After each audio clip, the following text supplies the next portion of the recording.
damai sejahtera Allah yang melampaui segala akal dan pikiran, kiranya itulah yang memelihara hati dan pikiran saudara-saudara dalam Kristus Yesus Tuhan kita. Amin. Jemaat Tuhan, khotbah untuk kita semua pada minggu Advent yang keempat, sebelum kita masuk dalam masa raya Natal Tuhan Yesus Kristus, diambil dari Injil Lukas pasal yang pertama, ayat ke-39 sampai 45. Lukas 1 ayat 39 sampai 45. Marilah kita baca sampai ayat 49. Demikianlah bunyinya. Beberapa waktu kemudian berangkatlah Maria dan langsung berjalan ke pegunungan menuju sebuah kota di Yehuda. Di situ dia masuk ke rumah Zakaria dan memberi salam kepada Elisabet. Dan ketika Elisabet mendengar salam Maria, melonjaklah anak yang di dalam rahimnya, dan Elisabet pun penuh dengan Roh Kudus, lalu berseru dengan suara nyaring, "Diberkatilah engkau di antara semua perempuan, dan diberkatilah buah rahimmu. Siapakah aku ini sampai ibu Tuhanku datang mengunjungi aku? Sebab sesungguhnya ketika salammu sampai kepada telingaku, anak yang di dalam rahimku melonjak kegirangan. Dan berbahagialah ia yang telah percaya, sebab apa yang telah dikatakan kepadanya dari Tuhan akan terlaksana." Lalu kata Maria, "Jiwaku memuliakan Tuhan, dan hatiku bergembira karena Allah Juru Selamatku, sebab ia telah memperhatikan kerendahan hamba-Nya. Sesungguhnya mulai dari sekarang segala keturunan akan menyebut aku berbahagia, karena Yang Maha Kuasa telah melakukan perbuatan-perbuatan besar kepadaku, dan namanya adalah kudus." Sampai demikian pembacaan kita. Saudara-saudara, apakah pesan untuk kita pada minggu Advent yang keempat, sepekan sebelum kita masuk dalam pesta agung kelahiran Tuhan kita, Yesus Kristus? Ada 3 catatan.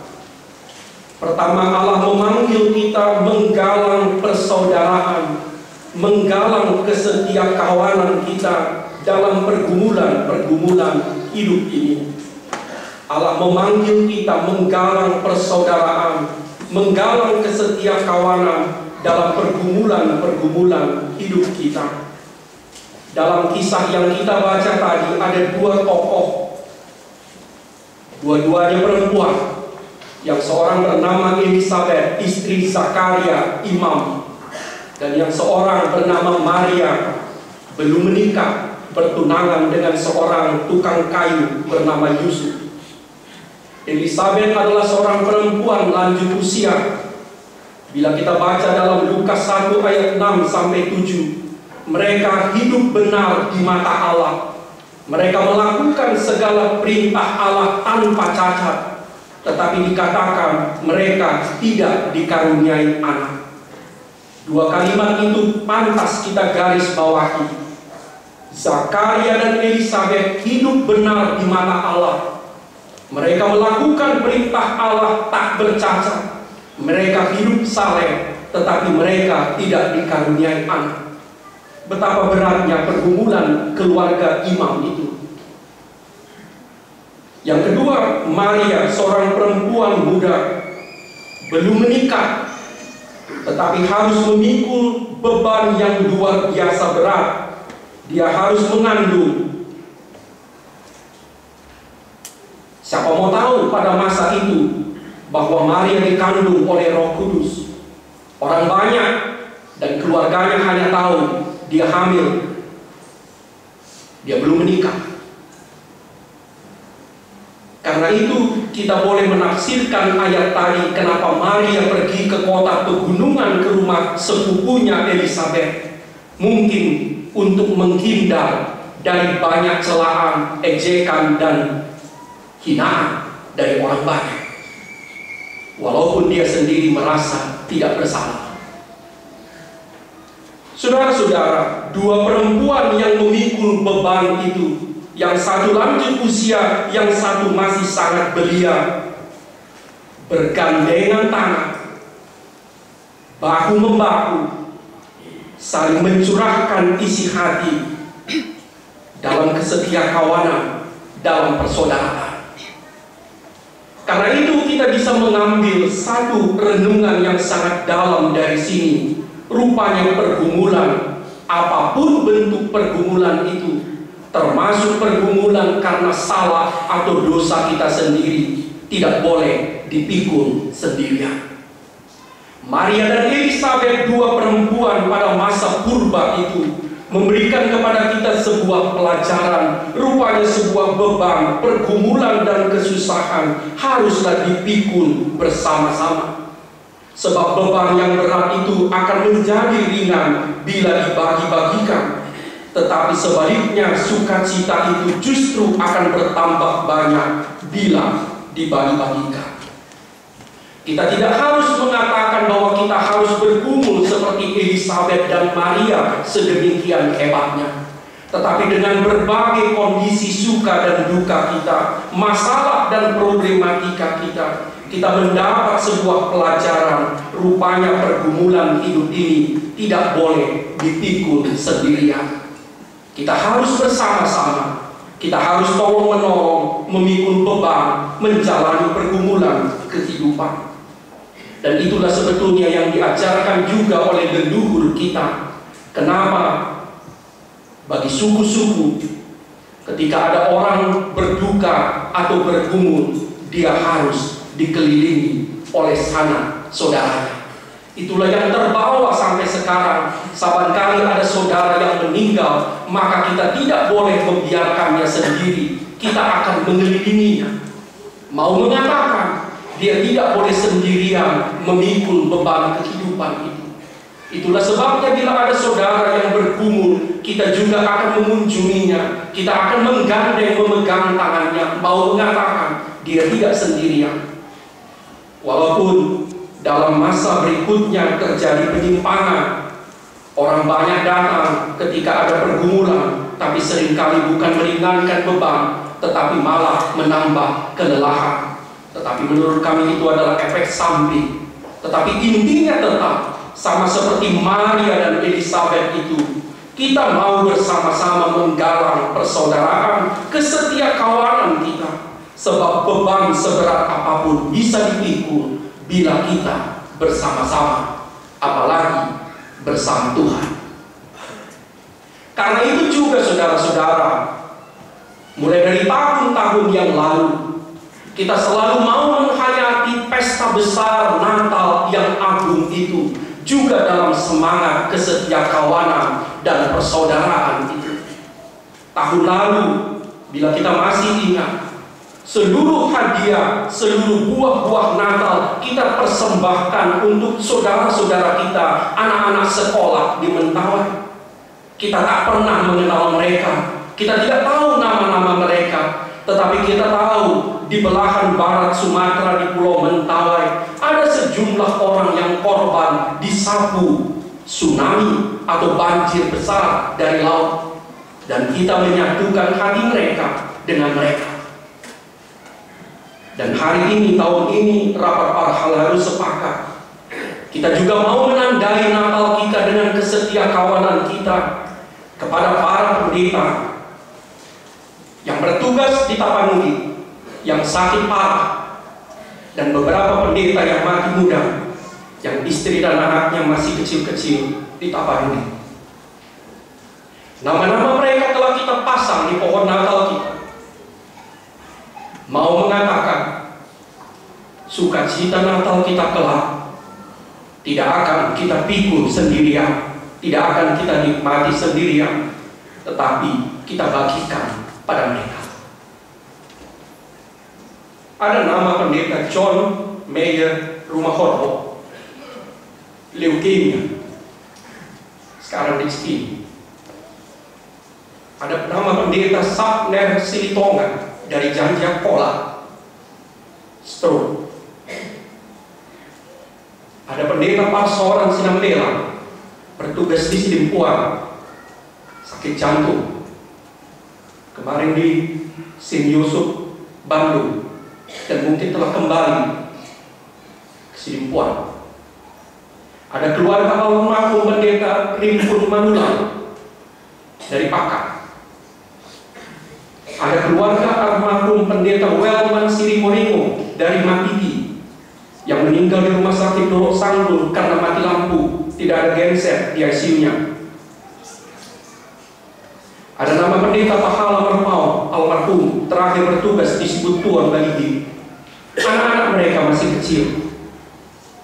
Jemaat Serpong dengan semua kekuatan dan kelemahan kita diajak menyatukan doa kita dengan mereka.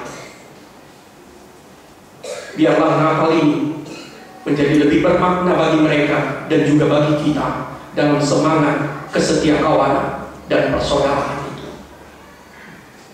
Ada nama pendeta Mary Pakahan bersama suaminya Sintua Ben Gurion Purba naik motor dalam konven distrik, ditabrak truk di Pekalongan, dan sampai sekarang suaminya belum sadarkan diri. Mereka bertugas di Jogja. Dan mungkin masih ada nama-nama lain. Tetapi marilah kita dengan semua kekuatan dan kelemahan kita, dengan ketulusan kita satukan hati dengan mereka dalam doa, dalam kasih, dalam harapan, dalam perjuangan kehidupan. Yang kedua, saudara-saudara, Allah memanggil kita untuk setia tetap melaksanakan kehendak-Nya. Mari kita jadikan ucapan Maria kepada malaikat Gabriel itu juga menjadi ucapan kita. Aku adalah hamba Tuhan, jadilah padamu menurut perkataan itu. Ucapan itu mau menandakan rupanya hidup ini bukan untuk diri sendiri, bukan hanya untuk kepentingan kita, tetapi untuk tujuan yang lebih mulia, tujuan yang tinggi, yaitu memuliakan Allah. Elizabeth dan Maria bergumul hebat untuk mengambil bagian dalam karya keselamatan Allah itu. Kita tidak harus menjadi seperti mereka persis. Kita punya pergumulan kita masing-masing, kita punya kepribadian kita masing-masing, kita punya talenta masing-masing, dan Tuhan punya rencana atas hidup kita masing-masing. Tetapi dengan segala keberadaan kita itu, kita bisa ikut mengambil bagian melaksanakan karya kehendak Tuhan itu. Karena itu menjelang masa raya Natal ini kita ditinggalkan egoisme, keinginan hanya memikirkan kesenangan, kenikmatan, kepuasan diri sendiri, rupanya bertentangan dengan semangat kasih Kristus. Individualisme, egoisme, keinginan untuk menang sendiri, keinginan untuk didengar sendiri, keinginan untuk mementingkan diri sendiri, senang sendiri, nikmat sendiri, bahasa Medan, syur sendiri, bertentangan rupanya dengan panggilan hidup sebagai umat Kristiani. Karena itu saudara-saudara, tanpa harus menjadi pendeta, tanpa harus menjadi sintua, walaupun baik-baik juga semakin banyak warga yang memberikan dirinya menjadi penatua, tanpa harus menjadi pejabat formal di gereja, kita semua, tua besar, tua muda, besar kecil, perempuan laki-laki, bisa menjadi alat Tuhan, menjadi hamba Tuhan, menjadi pelayan Tuhan. Istilah hamba, pelayan atau alat Tuhan tidak perlu dikenakan hanya kepada orang tertentu. Saudara, saya, kita semua dipanggil menjadi alat Tuhan itu. Alat cinta kasih Tuhan, alat kesembuhan, alat pendidikan, pengajaran Tuhan, alat untuk membagi-bagikan sukacita, damai sejahtera dari Tuhan. Karena itu, mari kita mengatakan sama seperti Maria itu, akulah hamba Tuhan, jadilah padamu menurut perkataanmu itu. Jadilah kehendakmu, ikutkanlah aku dalam karya keselamatanmu. Yang ketiga, apa renungan kita? Allah memanggil kita untuk tetap semangat dan bersuka cita dalam hidup ini, dalam masa penantian ini, juga dalam masa raya Natal yang sudah mendekat. Ada yang menarik, saudara-saudara. Kita tidak pernah membaca satu kalimat pun keluhan Maria atau Elizabeth.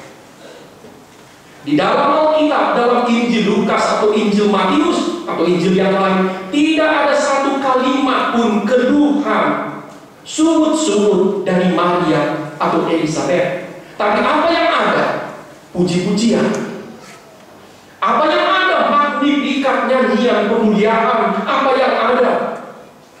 Sukacita dan semangat.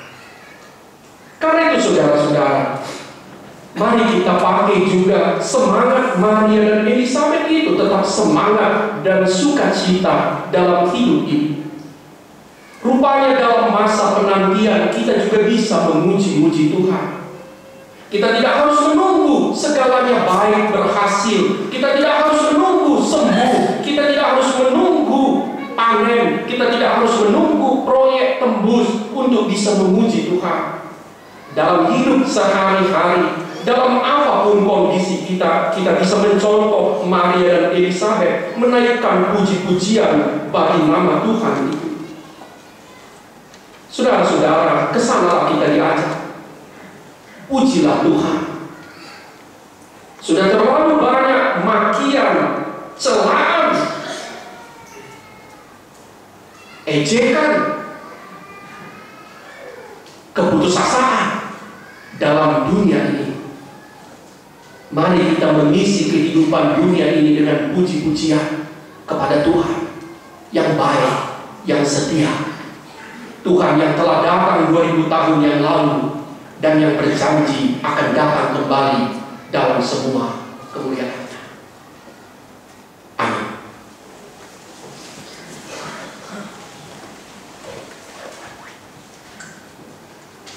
Terima kasih Allah, Kau hantar kami ke minggu Advent yang keempat ini.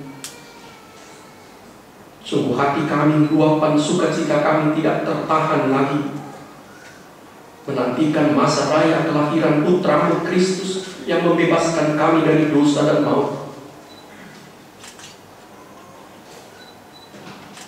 Ya Tuhan, kami telah menanti-nantikan Engkau. Datanglah Engkau ke dalam hidup kami. Biarlah kami pakai Tuhan masa penantian dan juga masa raya Natal yang mendekat sebagai kesempatan menggalang kembali persaudaraan, kesetiakawanan, kasih dengan semua saudara. Terlebih Tuhan, saudara kami yang sangat membutuhkan perhatian kami, kepada hamba-hamba-Mu yang sedang bergumul, kepada anak-anak yatim, para janda yang ditinggalkan begitu cepat oleh hamba-hamba-Mu karena Kau panggil pulang. Ya Tuhan, biarlah kami pakai masa Advent dan masa raya Natal yang mendekat ini sebagai kesempatan bagi kami untuk membaharui tekad, janji, dan kesetiaan kami pada Tuhan. Jadikanlah kami alat di tangan-Mu. Pakailah kami sebagai hamba, sebagai pelayan-Mu. Biarlah melalui hidup kami nama Tuhan dimuliakan, dan banyak orang merasakan kasih, berkat, dan damai Tuhan. Karena itu ubahlah dan baharuilah hidup kami. Ya Allah, kami ingin bersukacita dan tetap bersemangat dan memuji-muji Tuhan seperti hamba-Mu Maria dan Elizabeth. Biarlah Tuhan kami tetap memuji-muji Engkau, karena berkat-Mu selalu ada di tengah-tengah kami. Demi nama Kristus, hantarkanlah kami seluruh jemaat-Mu datang ke rumah-Mu untuk memestakan Tuhan kelahiran Putra-Mu dalam kerendahan, menebus kami dari dosa dan belenggu maut. Sekaligus Tuhan, Kami baharui kesetiaan kami menantikan kedatangan-Mu kembali di hari yang agung sebagai hakim, menghukum, menghakimi orang yang hidup dan yang mati. Demi nama Kristus, dengarkan doa kami. Amin.